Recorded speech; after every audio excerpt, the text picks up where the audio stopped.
रहीम अस्सलाम वालेकुम students 9th class. जैसा कि आपके पेपर स्टार्ट हो रहे हैं 20 अप्रैल से। 12 दिन रह गए हैं आपके पेपर स्टार्ट होने में। आज हम करेंगे केमिस्ट्री 9th चैप्टर 1 की एक्सरसाइज एमसीक्यूज़। और पेपर में भी इन्हीं एक्सरसाइज के एमसीक्यूज़ में से ही एमसीक्यूज़ आते हैं। और अगर आप लोग इन एमसीक्यूज़ को बिल्कुल 100% रेडी कर लेते हैं, तैयार कर लेते हैं इनमें से, तो इन्हीं में से ही आपके एमसीक्यूज़ आएंगे और आपके 12 मार्क्स जो हैं एमसीक्यूज़ में से वो बिल्कुल पक्के हो जाएंगे। आपके 12 मार्क्स इसमें से पक्के हो जाएंगे और आप ये 12 मार्क्स आसानी से ले सकते हैं। मैं इन वीडियोस में आपको चैप्टर वाइज एमसीक्यूज़ करवाऊंगा। आज हम कर रहे हैं चैप्टर 1 के एमसीक्यूज़। नेक्स्ट वीडियो में हम करेंगे चैप्टर 2 के एमसीक्यूज़। चलिए स्टार्ट करते हैं। एक्सरसाइज एमसीक्यूज़ हैं। सबसे पहला एमसीक्यूज़ है matter is present in neon sign in the state of. अब ये नियॉन साइंस, ये जो नियॉन साइंस है ना, ये बोलते हैं लाइट को, यानी कि लाइट बल्ब। बल्ब में मैटर किस स्टेट में होता है? बल्ब में मैटर किस स्टेट में होता है? अब लाइट और जब गैस आपस में मिलते हैं ना, लाइट और गैस, तो ये कौन सी स्टेट बनती है? ये बनती है प्लाज्मा स्टेट बनती है, ये वाली। ठीक हो गया। यानी कि जब लाइट यानी कि करंट, लाइट यहाँ पर बोलेंगे करंट को, यानी कि जब करंट गैस के साथ रिएक्ट करता है गैस के साथ, तो गैस क्या हो जाती है? आयोनाइज हो जाती है। आयोनाइज हो जाती है, आयंस में चेंज हो जाती है। सही हो गया। जब आयंस में चेंज हो जाती है तो उस स्टेट को हम बोलते हैं प्लाज्मा स्टेट।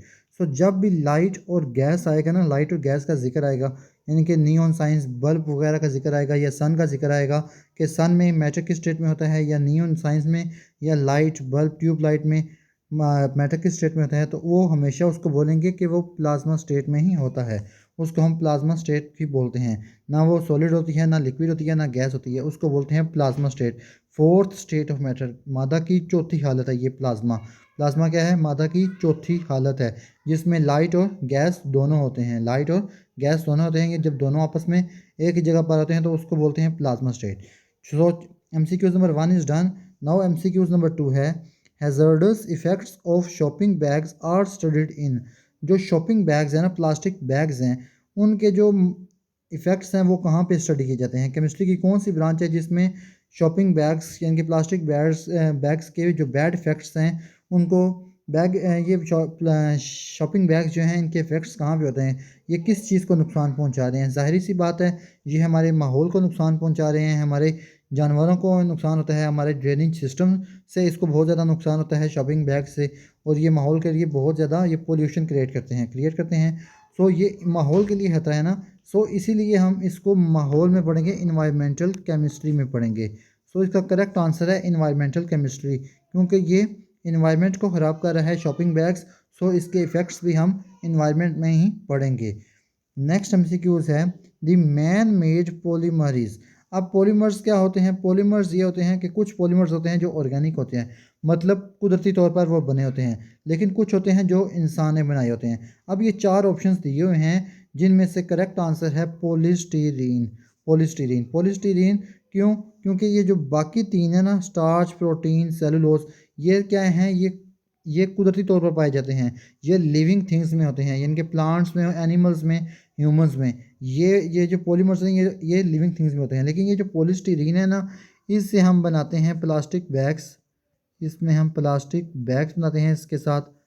और जो डिस्पोजेबल जो होते हैं कप्स होते हैं, ठीक होगा, डिस्पोजेबल कप्स और गिलास वगैरह, इस किससे बनता है? ये पॉलीस्टीरीन से बनता है।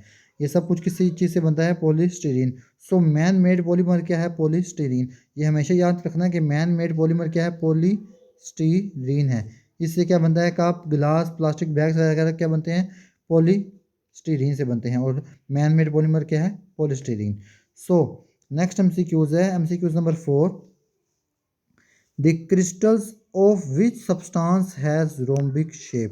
यानी कि ये 4 सब्सटेंस दिए हुए हैं, इनमें से बताना है कि किसकी रोम्बिक शेप है। जब भी एमसीक्यूज़ में वर्ड आए ना रोम्बिक, तो इसका करेक्ट आंसर होगा sulphur. Sulphur is the correct answer, क्योंकि सल्फ़र में ही रोम्बिक शेप होती है। सल्फ़र क्या है?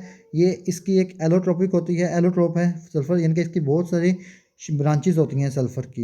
इसकी एक ब्रांच में इसकी एक शेप होती है रोम्बिक शेप। जब भी बाकी किसी भी की भी रोम्बिक शेप नहीं होती, ये एक सल्फ़र ही है जिसकी रोम्बिक शेप होती है।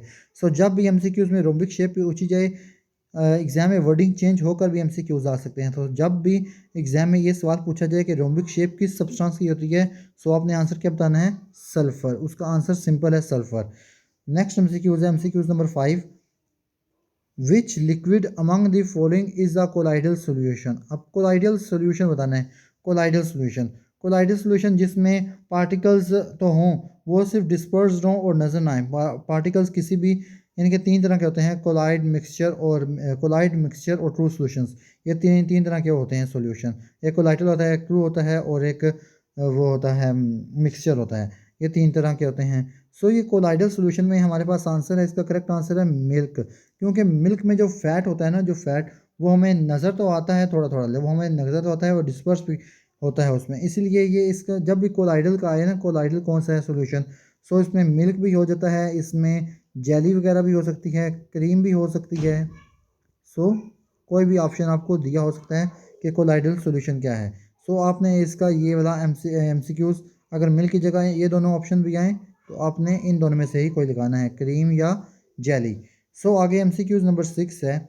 Which of the following is a heterogeneous mixture. कि हेट्रोजीनियस मिक्सचर क्या है?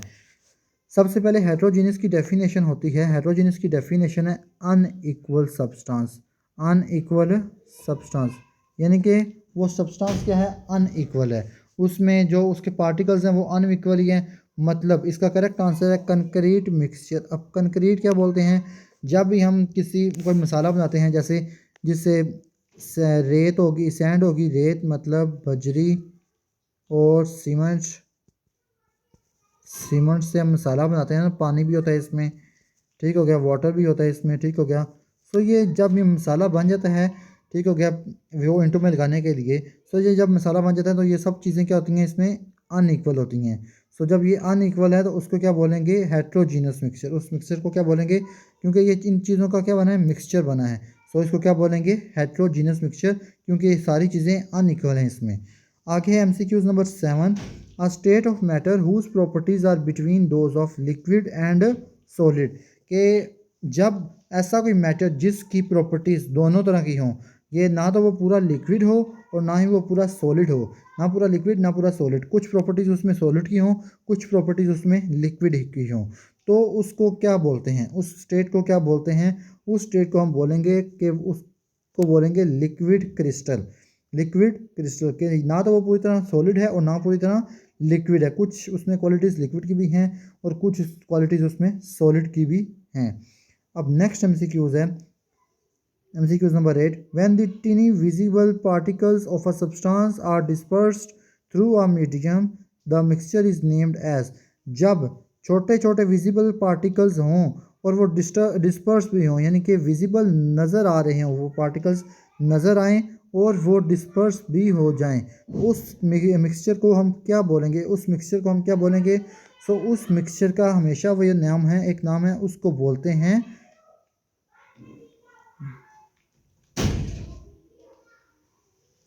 सो उस मिक्सचर को हम बोलते हैं सस्पेंशन। उस मिक्सचर को हम क्या बोलते हैं? सस्पेंशन। उस मिक्सचर का नाम है सस्पेंशन। कि जब भी ये दो इसकी कंडीशन है, एक विजिबल और दूसरा डिस्पर्स, जब ये दो कंडीशन हो जाएंगी तो उसको क्या बोलेंगे हम? सस्पेंशन।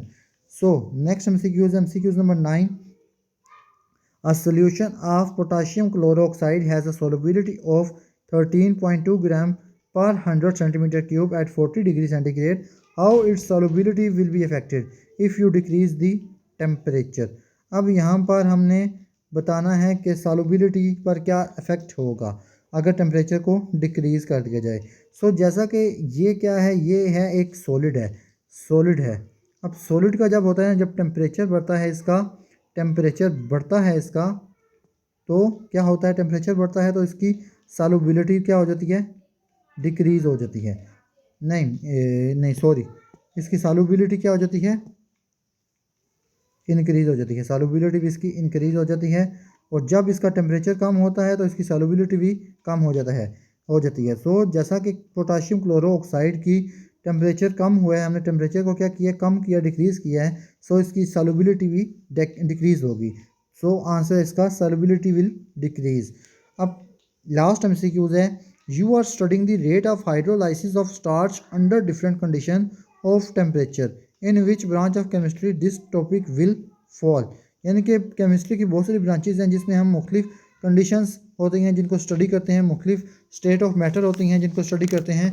सो यहाँ पर आप लोगों ने ये स्टार्च का वर्ड देकर हमने इसको बायोकेमिस्ट्री नहीं जज कर देना, ठीक है, कि इसको बायोकेमिस्ट्री नहीं जज कर देना, पूरा क्वेश्चन पढ़ना है। क्वेश्चन में लिखा है rate of hydrolysis. Rate of hydrolysis को किस में करते हैं, हम डिस्कस करते हैं। सो ये हमेशा याद रखना है आप लोगों ने कि रेट, टेम्परेचर और रिएक्शन, जब ये तीन चीज़ें क्वेश्चन में पूछी जाएं, या तो रेट लिखा हो या टेम्परेचर या फिर रिएक्शन, अगर ये तीन चीज़ें लिखी हुई हैं, इन तीनों में से कोई एक चीज़ भी लिखी हुई है, तो उसको हम हमेशा किस में करेंगे, फिज़िकल केमिस्ट्री में उसको हम पढ़ेंगे। वो कौन सी ब्रांच में आएगा, फिज़िकल केमिस्ट्री की ब्रांच में वो आएगा। सो आज के हमारे एमसीक्यूज़ डन हो चुके हैं। अब नेक्स्ट वीडियो हम चैप्टर 2 के एमसीक्यूज़ करेंगे, और उससे अगली वीडियो में हम चैप्टर 1 के और चैप्टर 2 के शॉर्ट क्वेश्चन भी हम आपको बताएंगे कि कौन कौन से इंपॉर्टेंट है, और साथ में उसके आंसर्स भी देंगे। और अगर वीडियो अच्छी लगी हो आप लोगों को तो चैनल को लाइक, सब्सक्राइब एंड कमेंट लाजमी कीजिए। अल्लाह हाफिज़।